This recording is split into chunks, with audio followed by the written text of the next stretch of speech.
ሰው ጋር አይደርስም ወይስ ምንድነው? ሰው ጋር አይደርስም። ይኸው ዩቲዩብ የሚፈልገው ምንድነው? ባንተ ቪዲዮ እሱ እንትን ማስገባት ነው የሚፈልገው።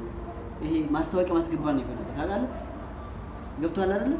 መጀመሪያ ቻንስ ሊሰጥ ይችላል። ሰርተ ብዙ ደክማ ቻንስ ይሰጣል። በቃ ይሄን 100,000 300,000 ላስገባ ዝም ብሎ ይልቀቅላትና ይለቅላል አይደል? ይሄ ተክተህ የምትሰራ ከሆነ ይሄ ሰውዬ ከስተመር ይሆነኛል ብሎ የሚያስብልህ ከሆነ ቫይራል ይለቅልህ ይችላል። ገብቷል አይደል? አንድ ቀን ለቀ ከዛ በወር አንዴ ከዛ ደግሞ በሁለት ወር አንዴ በሶስት ወር እንደዚህ ከሆነ መቼም ብትላል ቀን በቀን መሆን አለበት። ቀን በቀን በቃ ሳሰረች ከስተመር መሆን አለበት። በቃ ለሱ ደንበኛ ለሱ በየቀኑ ቪዲዮ ፖስተክል ማለት በአንተ ቪዲዮ አንድ ፕሮሞሽን ያስገባ ማለት ለሱ ስንት እንደሚከፈል ማለት እሱም ደግሞ አንተ በዛው ጥፍ ደግሞ ይከፍላል። ቫይራል ሲያወጣልህ ይከፈላል።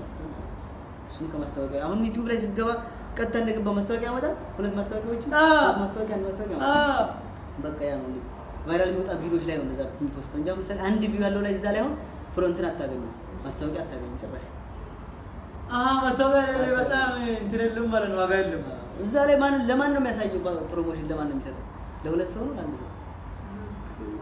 ሴፉ ላይ ብትገባ አሁን እንደዚህ ዩቲዩበሮች ላይ ብትገባ ማስታወቂያ ይፖስታል። ምክንያቱም ብዙ ሰዎች ስለሚያዩ ከነዛ ላይ የሆነ ሰው አገኛለሁ ብሎ ፕሮሞሽኑን የሚያይልኝ ወይም ደግሞ የሚጠቀም ያን ነገር ክላይንት አገኛለሁ ብሎ እንትን ሊለቅ ይችላል። በቃ እንደዛ ቲክቶክም እንደዛ። ቲክቶክ እንኳን ዝም ብሎ እንትን ይሰጣል፣ የሆነ ድፍረት ካለ ይሰጣል ዝም ብሎ።